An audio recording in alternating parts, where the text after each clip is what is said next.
मकवानपुर, डोटी र पर्साका राष्ट्रिय बाल अधिकार परिषद तर्फबाट 6 वटा राजपत्राङ्कित पदहरूको अस्थायी दरबन्दी स्वीकृत गर्ने, त्यसै गरी बाल सङ्गठनको केन्द्रीय कार्य समिति खारेज गर्ने र सुनसरी जिल्लाको धरान नगरपालिका निवासी श्री विद्या उपाध्याय न्यौपानेले बाल सङ्गठन केन्द्रीय समितिको अध्यक्ष पदमा उहाँलाई मनोनयन गर्ने।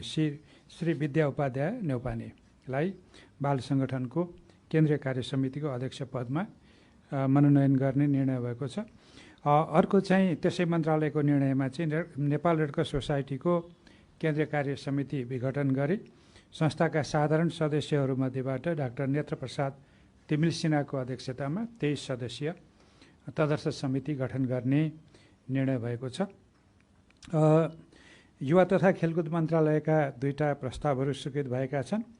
एउटा खेलकुद परिषदको सदस्य सचिवमा रमेश कुमार सिलवाल नियुक्ति गर्ने निर्णय भएको छ र खेलकुद परिषदकै उपाध्यक्ष पदमा शिव कोइरालालाई मनोनित गर्ने निर्णय भएको छ।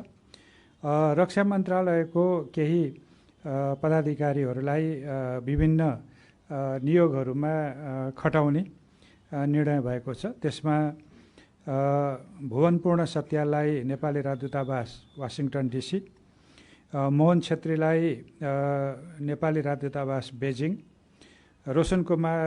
रोशन शमशेर जबरालाई नेपाली राजदूतावास ढाका, रत्नबहादुर गोदारलाई नेपाली राजदूतावास लन्डन, रामचन्द्र खत्रीलाई नेपाली राजदूतावास नयाँ दिल्ली, जगदीश खड्कालाई संयुक्त राष्ट्रसङ्घका लागि नेपाली स्थायी नियोग न्युयोर्क र अमृत काजी गुरुङलाई इस्लामाबादमा खटाउने निर्णय भएको छ। नियुक्ति गरेर खटाउने निर्णय भएको छ। शिक्षा मन्त्रालयका 2टा प्रस्तावहरू छन् जुन स्वीकृत गरेको छ मन्त्रालय यो मन्त्री परिषदको बैठकले। एउटा चाहिँ चिकित्सा शिक्षा आयोग र मन्त्रालय अन्तर्गतका आयोजना कार्यक्रम र समितिको लागि करिब 64 वटा अस्थायी पदहरू राजपत्राङ्कित श्रेणीका 64 वटा अस्थायी पदहरू सृजना गर्ने निर्णय भएको छ। र त्यसै मन्त्रालयको प्रस्तावमा अहिले विद्यालय सञ्चालनसँग सम्बन्धित केही निर्णयहरू भएको छन्।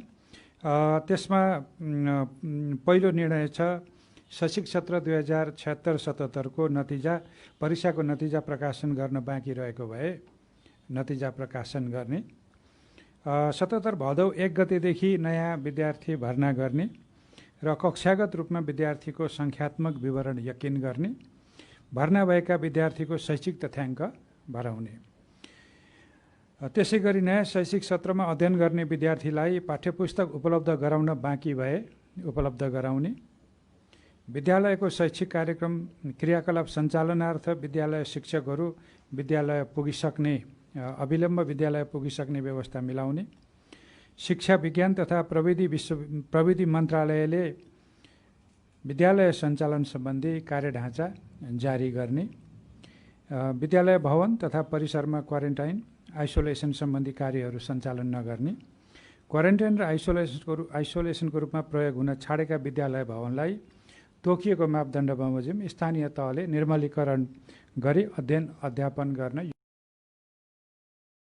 योग्य बनाउने र त्यसै गरी विद्यालय र विद्यालय परिसरभित्र तथा विद्यार्थी आवागमनमा प्रतिकूल असर पर्ने गरी वा विद्यालय क्षेत्रको निकट हुने गरी कोभिड-19 रोकथाम र नियन्त्रण सम्बन्धी कुनै पनि संरचनाहरू नराख्ने। सञ्चार तथा सूचना प्रविधि मन्त्रालयको प्रस्तावमा रेडियो प्रसार सेवा विकास समिति रेडियो नेपाल हामी जसरी चिन्छौँ को कार्यकारी निर्देशक पदमा बुद्धिबहादुर केसीलाई नियुक्ति गर्ने निर्णय भएको छ। त्यसपछि शहरी विकास मन्त्रालयको प्रस्तावमा नवलपरासीको पूर्वी जिल्ला सदरमुकामको नवलपरासी पूर्वको जिल्ला सदरमुकामको प्रथम चरणको पूर्वाधार विकास गर्नको लागि स्रोत सुनिश्चित अर्थ मन्त्रालयले गर्ने र यसलाई बहुवर्षीय खरिद योजनामा समावेश गर्ने भन्नेमा स्वीकृत भएको छ। स्वास्थ्य तथा जनसङ्ख्या मन्त्रालयका 2टा प्रस्तावहरू स्वीकृत भएको छ। एउटा स्वास्थ्य व्यवसायी परिषदको अध्यक्ष पदमा दोलखा निवासी डाक्टर मोहन कृष्ण श्रेष्ठलाई मनोनयन गर्ने र स्वास्थ्य बिमा बोर्डको अध्यक्ष डाक्टर उमाशङ्कर प्रसादको राजीनामा स्वीकृत गर्ने र सङ्घीय मामला तथा सामान्य प्रशासन मन्त्रालयको प्रस्तावमा राजपत्राङ्कित प्रथम श्रेणीका सहसचिव श्री मधुकुमार मरासैनीलाई नेपाल प्रशासन सेवाको समूहीकरणतर्फको राजपत्राङ्कित विशिष्ट श्रेणीको पदमा बढुवा गर्ने। यो साउन 12 गतेको मन्त्री परिषदका निर्णयहरू मैले सार्वजनिक गरेँ। थप केही तपाईँहरूलाई जिज्ञासा भए राख्न सक्नुहुन्छ। धन्यवाद।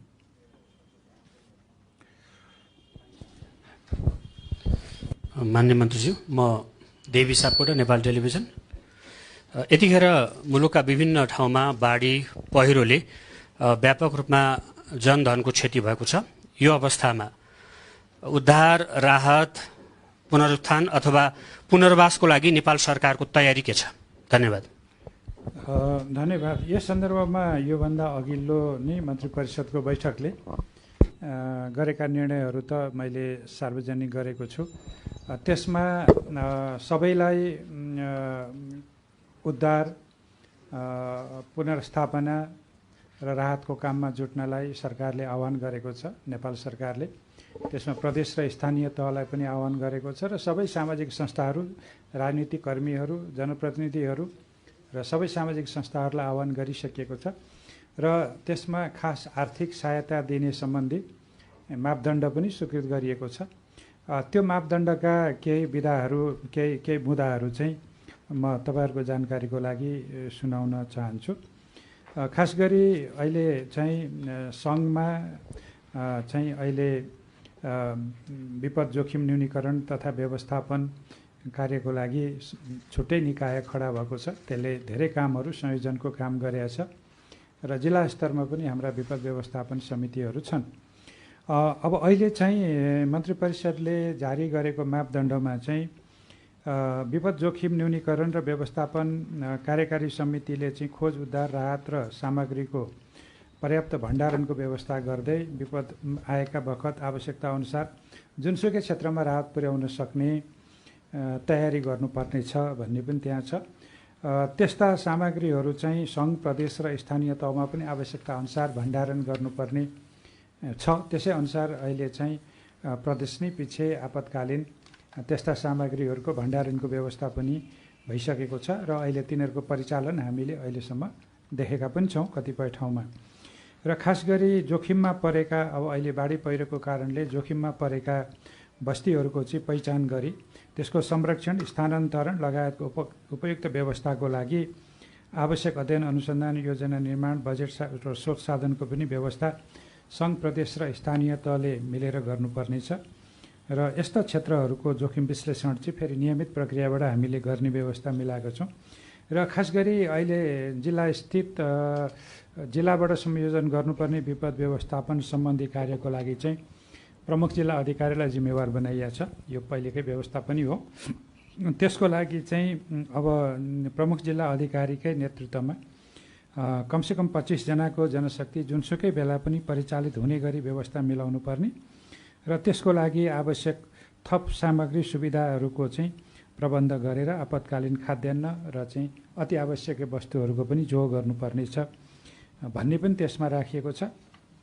र एउटा महत्त्वपूर्ण विषय चाहिँ मैले यहाँहरूलाई भन्नुपर्ने हुन्छ, त्यो चाहिँ विपदको घटनामा परि कुनै परिवारको एकजनाको मृत्यु भएमा रु 2 लाखको दरले, सोही परिवारमा अन्य व्यक्तिको समेत मृत्यु भएमा प्रति व्यक्ति रु 1 लाखका दरले राहत रकम उपलब्ध गराउने व्यवस्था गरिएको छ। यसरी मृतकको परिवारलाई उपलब्ध गराउने राहत एकद्वार नीति अवलम्बन गरी उपलब्ध गराउने। यसमा दुईटा कुरा छन्। एउटा चाहिँ सङ्घ, प्रदेश र स्थानीय तह 3 तहबाटै चाहिँ राहत जाँदा कहिले काहीँ दोहोरो तेह्रो पर्ने र काहीँ पर्दै नपर्ने, कसैले पाउँदै नपाउने स्थिति नहोस् भनेर त्यो एकद्वार प्रणालीबाट भनिएको हो। र दोस्रो चाहिँ राहतका कुराहरू हामीले पटक्कै निर्णय गर्दाखेरि त्यो मन्त्री परिषदमा आइराख्ने र त्यो ढिलो हुने, अनि राहत पाउने मान्छेले राहत पाउनलाई महिनौँ लाग्ने, अनि सरकार आलोचित हुने, त्यो नहोस् भनेर अहिले चाहिँ मापदण्डैमा प्रति मृतकको परिवारलाई 2 लाख र त्यो परिवारमा एकभन्दा बढी मृतक भएमा अर्को 1 लाखको दरले दिने भनेर यसरी निर्णय गरिएको छ। अब चाहिँ स्वतः यो चाहिँ स्थानीय तहबाटै परिचालित हुने गरी जान्छ र त्यसको समन्वय यो खास गरी प्रमुख जिल्ला अधिकारीले गर्नुहुन्छ। त्यसै गरी घर आवासहरू नोक्सान भएको छ भने पनि र खाद्यान्न र चाहिँ बालीहरू नोक्सान भएको अवस्थामा पनि तत्कालै हामीले चाहिँ राहत स्वरूप चाहिँ मान्छे चाहिँ हानि नोक्सानी नभएको तर सम्पत्ति नोक्सान भएको हकमा प्रत्येक चाहिँ त्यो समस्या पर्ने बित्तिकै प्रत्येक परिवारलाई रु 15 यो 5 जनासम्म सदस्य भएको परिवारलाई तत्काल रु 15,000 र त्योभन्दा बढी सदस्य भएलाई 20,000 सम्मको राहत दिने भनेर पनि त्यो तत्कालीन राहतको लागि र त्यसपछि गरिने उद्धार लगायतका अरू कुरा त फेरि र पुनर्स्थापनाको लागि त फेरि आवासका सुविधाहरूको कुरामा पनि सरकारले यथोचित व्यवस्था गर्ने पनि त्यो मापदण्डमा राखिएको छ। मलाई लाग्छ यसले गर्दाखेरि अब अहिलेको स्थितिमा हामीसँग भएका सीमित साधन स्रोतहरूको बिचबाट तत्कालै राहत पुनरुत्थान र चाहिँ मानिसहरूलाई खुला आकाशमुनि झरीमानि बस्नुपर्ने स्थिति रहँदैन र तत्कालीन राहत पनि उपलब्ध हुने स्थिति हुन्छ। मैले यति नै भने यसमा। मन्ज्यू नमस्कार, म विनोद कटवाल सरकार टिभीबाट। मैले जान्नु खोजेको चाहिँ यो सरकारको पछिल्लो मन्त्री परिषदको बैठकले रेडक्रस सोसाइटीको पुरानो कार्यसमिति भङ्ग गरेर नयाँ गठन गरेको छ। खासमा यो के कारणले गर्दाखेरि चाहिँ पुरानो कार्यसमिति भङ्ग गरेको त्यति जान्नु खोजेको। धन्यवाद। रेडक्रस सोसाइटीको बारेमा लामो समयदेखि विवाद हुँदै आएको हो। खास गरी भूकम्प पछिको काम कारबाही र क्रियाकलापमा वित्तीय कारोबार पारदर्शी नभएको, विवरणहरू ठिकसँग नराखिएको, स्वीकृत निकायबाट सहमति नलिइकन स्वीकृति लिनुपर्ने निकायबाट सहमति नलिई विदेशी सहायता परिचालन गरिएको र त्यसको लेखाङ्कन पनि राम्रो नभएको र त्यहाँ अनियमितता भएको आशंका भएको। यो चाहिँ एउटा छानबिन गर्ने समिति बनाएको थियो मन्त्री परिषदले। त्यो समितिले छानबिन गर्यो र त्यसले प्रतिवेदन दिँदाखेरि त्यहाँ चाहिँ केही व्यवस्थित ढङ्गले काम नभएको र सन्तोषजनक ढङ्गले काम नभएको पाइएको र धेरै उजुरी र चाहिँ ती कुराहरूमा सरकारले ध्यान दिनुपर्ने स्थिति बनेको हुनाले कार्यसमिति भङ्ग गरेर तदर्थ समिति बनाइएको हो। अब त्यो तदर्थ समितिले उपयुक्त समयमा फेरि चुनाव गराएर नयाँ कार्यसमिति बनाउनेतर्फ काम गर्नेछ र छानबिनको प्रक्रिया चाहिँ फेरि निरन्तर अघि बढ्छ। माननीय मन्त्रीज्यू, म विक्रम गिरी, राष्ट्रिय समाचार समिति। अहिले लकडाउन खुलेपछि सहरी क्षेत्रमा कोरोना भाइरसको सङ्क्रमण बढ्दो छ। अर्कोतिर अन्तर्राष्ट्रिय सिमाना खास गरी नेपाल भारत सीमामा पहिलाको जस्तो कडाइ छैन, आवाज जावत एकदमै खुकुलो भयो भन्ने कुरा आएको छ। यसबारे सरकारले के कस्तो सावधानी अपनाइरहेको छ? अब हेर्नुहोस्, हामीले झन्डै 4 महिना अलिक कठोरै लकडाउनको अभ्यास गऱ्यौँ। त्यसको कारणले कोरोनाको जोखिम जति बढी थियो त्यसलाई न्यूनीकरण गर्न सक्यौँ। यद्यपि पूर्ण रूपमा हामी जोखिम मुक्त हुन सकेनौँ। अहिलेका घटनाक्रमले त्यो देखाएकै छ। तर त्यो सँगसँगै यो जीवन रक्षाको मात्रै कुरो भएन, बाँच्न पाउने, जीविकोपार्जन गर्न पाउने कुराहरूलाई पनि सँगसँगै ध्यान दिनु उपयुक्त हुन्छ र स्वास्थ्य सुरक्षाका उपायहरू अपनाएर आर्थिक क्रियाकलापलाई सुचारू गर्नुपर्छ, नागरिक जीवनलाई सहज बनाउनुपर्छ। नागरिकहरूले आफ्नो स्वास्थ्य सुरक्षाको विषयमा आफै सचेत हुनुपर्दछ र हामीले पनि, सरकारले पनि त्यसबारे सचेतना जगाउनुपर्छ।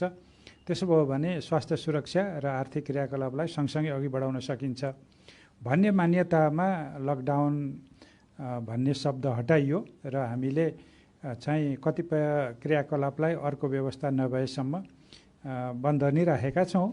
तर जुन क्षेत्रहरू अहिले खोलिएका छन्, खास गरी आवागमन, हिँडडुल, सवारी साधनहरूको परिचालन, यसमा अब नागरिकको कर्तव्य हुन आउँछ कि हामीले हाम्रो सुरक्षाको लागि अपनाउनु पर्ने विधिहरू, सरसफाइका विधिहरू, जोखिमबाट मुक्त हुनको लागि हामीलाई भिडभाडबाट आफूलाई जोगाउने कुराहरू, निश्चित भौतिक दूरी कायम गर्ने कुराहरू, यी कुराहरूमा हामी रहेनौँ भने फेरि जोखिम बढ्छ। त्यसो हुनाले सरकारको आग्रह के छ भने हामीले जनजीवनलाई सामान्यतिर फर्काउन कोसिस गरिरहँदा एउटा कुरा के बुझ्नुपर्छ भने कोरोनाको जोखिम घटेको भनेर त्यो गरिएको होइन। कोरोनासँग लड्दै हामीले जनजीवनलाई सामान्यीकरण गरौँ भन्न खोजेको हो। त्यो गर्दाखेरि अहिलेका अभ्यासहरू पनि विश्वव्यापी अभ्यासहरू त्यस्तै देखिए। केही समय अत्यन्त जोखिम हुँदाखेरि कडा कदम चाल्ने र पछि चाहिँ नागरिकहरू आफै सचेत हुँदै जाँदा, आफै सुरक्षित हुने उपायहरू अपनाउँदै जाँदा हामीले सामान्य हिँडडुलै पनि रोकेर जानुपर्ने स्थिति नरहोस् भनेर यो गरिएको छ। त्यसो हुनाले म तपाईँहरूको माध्यमबाट के पनि भन्न चाहन्छु हाम्रा सम्पूर्ण दिदीबहिनी दाजुभाइहरूलाई भने हामीलाई जोखिम कायमै छ, तर त्यो जोखिमको बिचमा पनि हामी आतङ्कित नभइकन हामीले आफ्नो सुरक्षाको बारेमा हामी सचेत भयौँ भने कोरोना सर्दैन। त्यो हामी सचेत हुने काम गरुन्जेल सरकारले फेरि अन्यथा कुनै कदम चाल्नु पनि पर्दैन, तर हामी पनि अनुशासनमा बस्नु पर्यो। त्यो अनुसार नागरिक चेतना जगाउने काम, सचेतना फैलाउने काम, स्वास्थ्य सुरक्षा उपायहरू भन्ने बुझाउने काम सरकारको र तपाईँहरू मिडियाकर्मीको र सञ्चार माध्यमको पनि हुन्छ। त्यसलाई चाहिँ हामी सबैले निर्वाह गरौँ र नागरिक कर्तव्यहरू हामीले पालना गऱ्यौँ भने यो जोखिम हामीले न्यूनीकरण गर्दै आर्थिक क्रियाकलापलाई, सामाजिक क्रियाकलापलाई स्वाभाविक रूपमा फर्काउन सक्छौँ। अब जहाँसम्म सीमावर्ती क्षेत्रको कुरा हो, सीमा नाकाको आवाज जावत बन्द नै छ, यो हामी सबैलाई थाहा भएको कुरा हो। मैले पछिल्लोचोटि कोभिड सम्बन्धी सङ्क्रमणकालीन रोग सम्बन्धी आदेशको नयाँ प्रबन्धहरू भनिरहँदाखेरि अन्तर्राष्ट्रिय सीमा नाकामा आवाज जावत बन्द रहनेछ भनेकै छु। त त्यसको बावजुद पनि हामीले केही नाकाबाट सीमामा अलपत्र भएका व्यक्तिहरूलाई ल्याएकै हौँ। ल्याउँदाखेरि उहाँहरूलाई निश्चित समयमा क्वारेन्टाइनमा राख्ने र त्यसपछि सुरक्षित ढङ्गले, आफै पनि सुरक्षित ढङ्गले आइसोलेटेड रहनुपर्ने भए आइसोलेटेड, नभए पनि सुरक्षित ढङ्गले रहनको लागि भनेर आह्वान गर्दै छोडेका पनि हौँ। अब यो विधि कायमै छ, तर एउटा के हो भने खुला सिमाना छ, त्यहाँबाट खुला सिमानामा हामीले भनेका नाकाबाटै मात्रै मान्छे आउँछन् भन्ने जरुरी भएन। कुनै पनि सिमानाको कुनै बिन्दुबाट आउने भए र अहिले पछिल्लो चरणमा चाहिँ जङ्गलको बाटो, नदीको किनारको बाटो र त्यहाँ अब सामान्यतः घर फर्कने मान्छे मात्रै होइन, अरू कुनै किसिमका चाहिँ गतिविधि गर्ने मान्छेको पनि आवाज जावत हुने डर चाहिँ छ। त्यो भएर अहिले चाहिँ धेरै ठाउँमा सशस्त्र प्रहरीको गस्ती थपिएको छ, बिओपीहरू थपिएको छ, अझै थप्दै जाने हो। त्यो हुँदाखेरि त्यस्तो गतिविधिलाई रोक्नलाई सहयोग पुग्छ। सबै सुरक्षा निकायहरूले, स्थानीय प्रशासनले चनाखो भइदिनु पर्यो र नागरिकहरूले पनि आफू कहाँ आउने मान्छे लुकाइ छिपाइ राख्नु भएन र यसरी तपाईँ नआउनुहोस्, तपाईँले हामीलाई पनि असुरक्षित बनाउनु भयो भन्नु पनि पर्ने भयो र त्यस्तो अवस्थामा नटेरेमा नजिकको प्रशासनलाई जानकारी पनि दिनुपर्ने भयो। सूचित गरेर उहाँहरूलाई सुरक्षित ढङ्गले फेरि कहाँ राख्नुपर्ने हो त्यो गर्नुपर्ने भयो। एउटा अर्को समस्या पनि अहिले आएको छ, त्यो भनेको हामीले केही प्राविधिक श्रम गर्नुपर्ने मान्छेहरू, कारखानाहरू चलाउनु पर्ने मान्छेहरू, मर्मसम्हार गर्नुपर्ने मान्छेहरू, उहाँहरू नभई व्यवसाय चलेन भनेर हामीले उहाँहरूले अनुरोध गर्नुभयो। व्यवसायले सुरक्षित ढङ्गले, आइसोलेटेड ढङ्गले कारखानाभित्रै परिसरमै रहेर तपाईँहरू केही दिनको लागि मर्मसम्हार अथवा चाहिँ मेकानिकल काम गरेर फर्काउनुहोस् उहाँहरूलाई भनेको। उहाँहरू पनि अब त्यो स्थिति देखिएन। त्यसो हुनाले मेरो व्यवसायी जगतलाई पनि के अनुरोध छ भने सरकारले यो दिएको एउटा छुट, सदाशयता र समझदारीलाई तपाईँहरूले त्यसरी नै प्रयोग गर्नुपर्छ र जोखिम अरूलाई हुने गरी फेरि त्यस्तो गर्न थालियो भने हामीले फेरि अर्को कदम पनि चाल्नुपर्ने हुन्छ। यसमा चाहिँ व्यावसायिक जगतले पनि सोच्नुपर्ने कुरा छ र अहिले चाहिँ विद्यालयको सन्दर्भमा पनि हामीले पठन पाठन सुरु गरिसकेका छैनौँ। खालि नियमित रूपमा परीक्षा सञ्चालन गर्ने, सामान्य रिजल्ट निकाल्ने कुराहरूदेखि लिएर भर्नासम्मका कुराहरू गरेका छौँ र कोभिडको चाहिँ जोखिम बढ्दै जाँदा या कम हुँदै जाँदा तदनुरूप फेरि सरकारले कदम चाल्छ नि। र खास गरी अर्को एउटा विषय पनि मैले भन्नुपर्ने हुन्छ, काठमाडौँको नाकाभित्र, काठमाडौँ उपत्यका छिर्ने नाकाभित्र पनि हामीले अझ सुरक्षित ढङ्गले हामीले व्यवस्थित गर्नुपर्ने छ।